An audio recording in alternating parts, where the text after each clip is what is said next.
All right, guys, welcome back.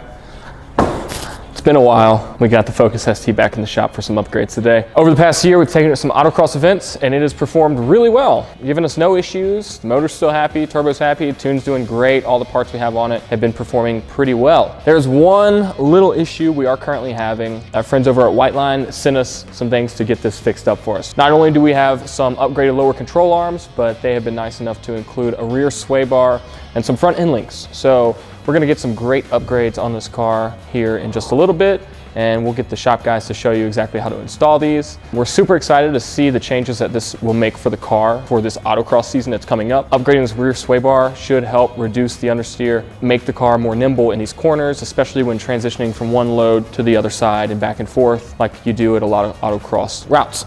So one of the main issues that we've been experiencing over the course of this year is this passenger side tire and wheel is getting a pretty significant amount of positive camber, and you can see it's actually wearing into the fender. Luckily, from 10 feet away, you can't notice that, and this is a seat time car, shall we say. So we're not too worried about the aesthetics of this. We'll probably do some paint repair just to keep that from rusting up. But let's go compare it to the other side, see how we want it to look.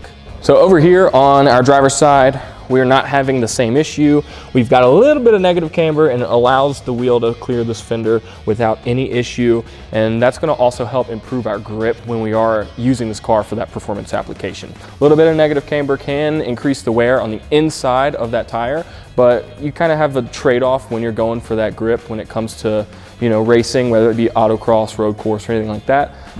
All right, so we've got our beautiful products here from Whiteline Performance that we're gonna be throwing on the car. First and foremost, and most importantly for our Autocross endeavors, is this rear sway bar. There's a 24mm sway bar, so it is a bit thicker than your OEM one and will allow us to have a ton more stabilization in the rear. So we do have two adjustment points here, so you can have stiff and more stiff. Comes with your sway bar bushings and brackets along with the sway mount, so that'll keep it from moving side to side on you.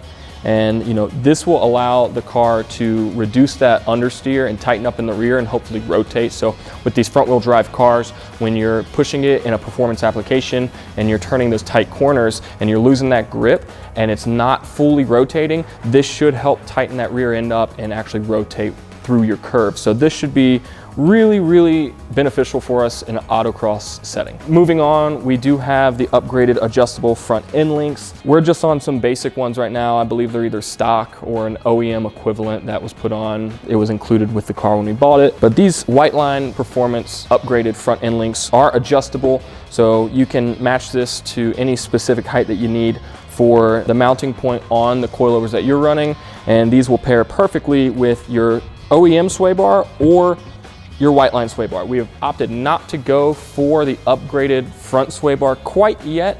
We want to just do one thing at a time. We don't want to throw everything at it quite yet. It's a much more intrusive install to that front sway bar, and it doesn't necessarily need to be tighter in the front at this time. That might be coming next season. We'll see how these mods do for us. But to address our camber issue in the rear, we're going to be doing these Whiteline lower control arms, or camber arms you might be called. These will have the adjustment to dial in that camber.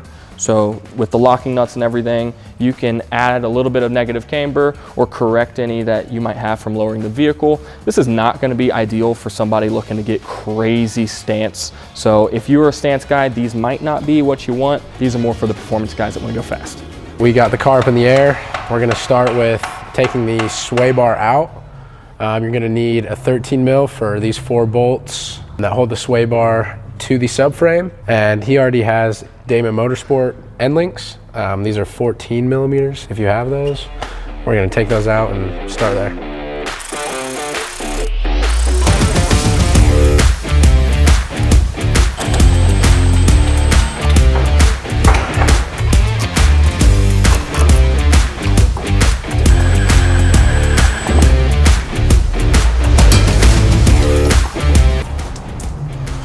All right, and just like that, the sway bar comes out with no problem. So now with the sway bar out of the way, Alex already has aftermarket camber arms. We're gonna be removing these and putting in the brand new Whiteline ones. And with the sway bar out of your way, it's gonna give you a little extra room to get these out and make the job a little easier for you. All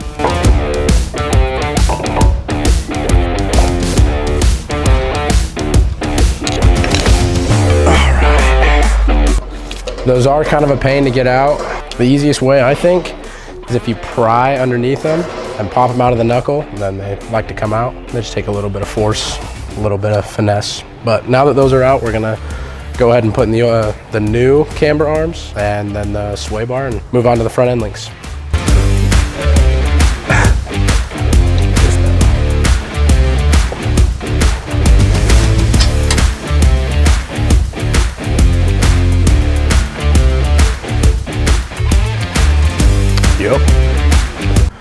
So we got the camber arms put in place. They took a little longer than expected. This car is rebuilt, so the subframe is a little bent in places. It was a little bit of a struggle. We have the end links connected to the sway bar and the sway bar in place. We need to go through and tighten down the end links and adjust the sway bar to the right position. And then we have the anti-sway locking collars for the sway bar that we have to put on, and then we will go to the front and do the front end links.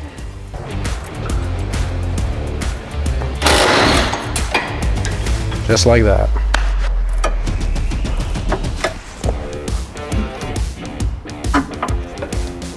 So now that we have the old sway bar end links out, we're gonna put the white lines in. The white lines, you're gonna get the 4 nuts and a bag of washers. It's gonna go washer. You're gonna put it through the strut, then another washer, and then the nut.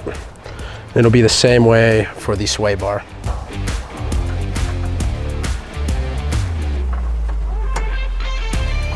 There we go.